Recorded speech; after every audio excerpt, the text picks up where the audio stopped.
God, where'd Amanda go? Ah, it's the Scarlet Witch! Oh no, it's okay, Adam, it's me.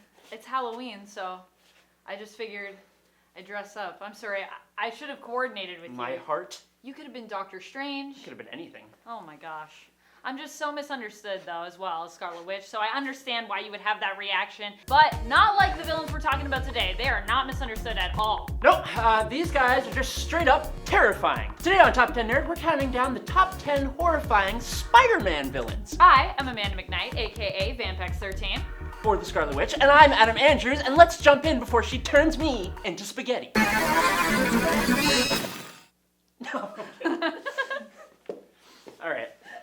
That was fun. Number 10, Sin Eater. I actually had no idea this was a thing, but a Sin Eater is a person who consumes a ritual meal in order to spiritually take on the sins of a deceased person. The food was believed to absorb the sins of said person, thus absolving the person of their sins. But Sin Eaters, as a consequence, carried the sins of all people whose sins they had eaten, and for that reason, they were usually feared and shunned. When Stanley Carter was a youngling, his horrible grandfather's congregation held a sin-eating ritual for the elder Carter. This is where Stanley witnessed a Sin Eater for the first time, and weirdly enough, Stanley felt a kinship with the Sin Eater, since he believed himself to also carry the burdens of his own father's sins. As an adult, Stanley became an agent of S.H.I.E.L.D., working in research and development when he was injected with some experimental chemicals to increase his strength and endurance. The downside is that they also made Carter turn rather extremely mad, which led to his resignation from S.H.I.E.L.D. So, instead, he became a detective. I don't know. Carter became obsessed with taking out anyone who sinned and or abused their authority, becoming the Sin Eater, while also simultaneously working on his own case as a detective. Eventually, he was sent to the afterlife, but this actually empowered him more as he was resurrected with the abilities to turn people's sins into monsters, teleportation, and the ability to absorb the powers of those supervillains who he cleansed. And friends, before we move on to our next spot on this list, if you love what we do here at Top 10 Nerd, be sure to show us you love us by clicking that like button. Do it. Or she'll turn you into spaghetti. I will. I'll do it.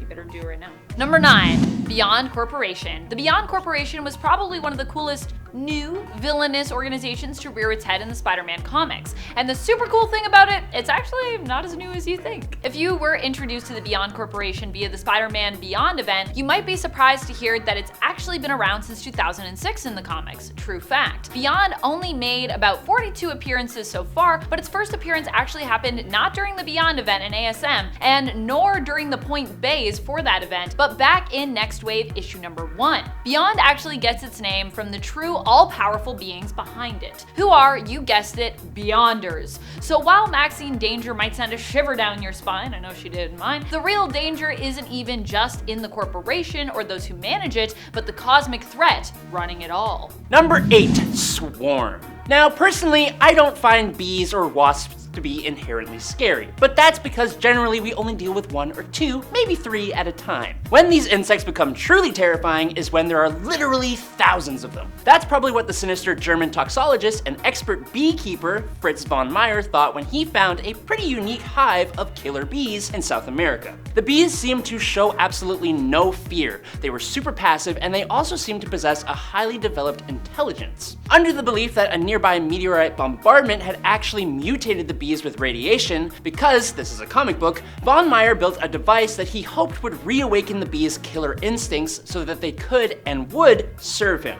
Problem is, von Meyer had done diddly goofed so that while the bees were no longer passive like he wanted, they were not in his control, which is decidedly not what he wanted. The killer bees began to swarm over von Meyer, taking his life, but something curious happened. In the chaos of losing his life to the swarm, von Meyer's consciousness shredded, dissipating into the swarm itself. Swarm is intangible, as his body is basically just a cloud of tiny little forms. He can fly through the air or assume any shape and size he desires, and as long as the queen bee lives, he can always reconstitute himself, making him really hard to beat. Number 7, Mysterio. Mysterio is a villain that is often seen as being all smoke and mirrors and illusions, which makes a lot of folks consider him to be a not so real threat. Still, in the cinematic take on the character, we saw Mysterio almost completely fool the entire world. Or while even being defeated, he still kinda did. His plan there was to convince everyone he was a hero and win them over to his side, and even despite seemingly dying, which I'm not even convinced that's really what happened there, he actually still managed to succeed. In the Old Man Logan Logan universe, Mysterio is also the one behind defeating all of the X-Men by tricking Wolverine into thinking all of his friends were really supervillains, thereby getting him to kill the entire X-Men team and school. Yikes. In other words, just because something isn't real doesn't mean that you shouldn't still fear it. A great illusion can be more powerful and useful sometimes than the real thing. Number 6, Morlun and the Inheritors. When Marvel brought on writer J. Michael Straczynski as the writer of Amazing Spider-Man, I don't think anyone realized it would lead to some of the most controversial moments in the Wall Crawler's history. One of these moments was the idea that the radioactive science fiction spider, which bit Peter Parker, was apparently now the emissary of a mystical spider god, making Spider-Man no longer simply a sci-fi created hero, but also a supernatural one. This meant he needed supernatural enemies too. Enter Morlun and the Inheritors. Essentially, Morlun is a vampire, but instead of feasting on blood, Morlun and his family feed off energy from animal god avatars called totems, and spider totems, like Spider-Man in particular, are their favorite. Morlun hits hard. Despite being defeated a few times by Spider-Man, he always ends up coming back, because he and his fellow Inheritors clone themselves, moving their life force over to the clone, making them effectively immortal unless their life force is completely depleted. Number 5, the Goblin Queen. Although it's an unconventional pick for this list, considering Maddie typically isn't known for being a Spider-Man villain and currently isn't even really a true villain right now in the comics, Madeline Pryor's Goblin Queen was featured as one of the main villains in the Spider-Man event Dark Web, which means I can include her on my list. Huzzah! The Goblin Queen is actually one of the most powerful foes that Spider-Man has probably ever faced, with the combined power of Jean Grey being her clone and the dark demonic power and demon army of Limbo behind her. Madeline Pryor felt pretty unstoppable during this event. Thank goodness Jean was able to intervene and help Peter and the other heroes out by swaying Maddie back over to the side of good. That's all I'm gonna say.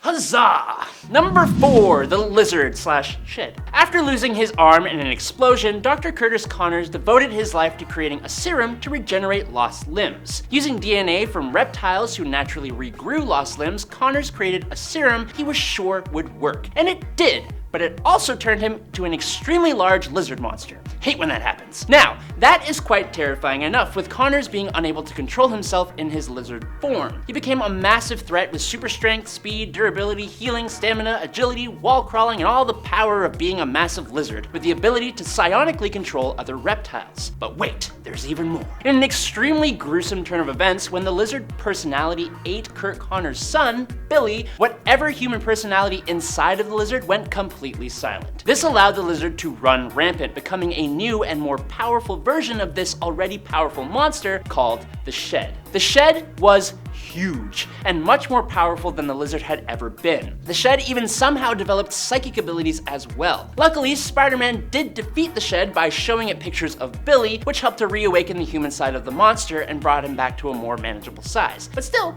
he was scary. Number 3, Green Goblin. Norman Osborn is often known as the villain Green Goblin. He is one of Spider-Man's most iconic villains, if not the most iconic rogue he happens to have, I would say, in his gallery. Their rivalry is an old one, going all the way back to the first appearance of the character in the 1960s, where Osborn first appeared not in his civilian form, but simply as the villain, Green Goblin. Green Goblin has constantly been presented to fans and seen by them as the greatest and most iconic Spider-Man villain that we have today, and almost no list would be complete without him when it comes to Spider-Man's villains. And considering how much twisted harm he has caused to both Spider-Man's role as a hero and Peter Parker's very own everyday life, I think we can consider him one of the most horrifying.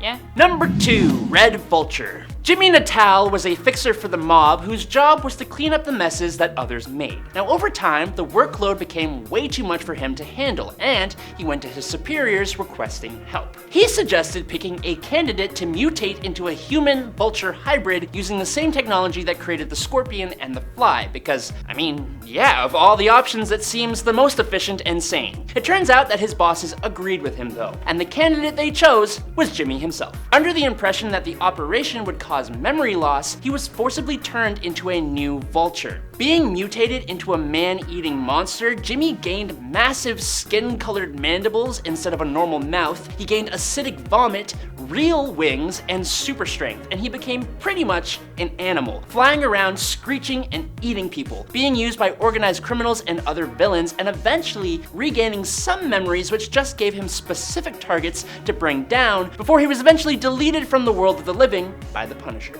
Number 1, Sleep Stealer. Sleep Stealer is one of the most horrifying new Spider-Man villains on the scene. Most people also might not be aware of this villain just yet, considering he really only appeared in one singular series, the spine-tingling Spider-Man comic, which is from Marvel's Infinity line and can exclusively be found on Marvel Unlimited. The Infinity line is basically comprised of short comics which you kind of like scroll down through, kind of like webtoons. They have a really awesome format, and Sleep Stealer is eerily revealed to be the major villain in this first short volume. He messes with Peter's mind, haunts his victims' nightmares, and ultimately leaves the hero feeling extremely sleep deprived. Oh, and he also has like literally the creepiest theme song ever. It's spooky. It's spooky. That's about it for this one. Thank you guys so much for watching. And until next time, you stay nerdy, YouTube. Flip, flip.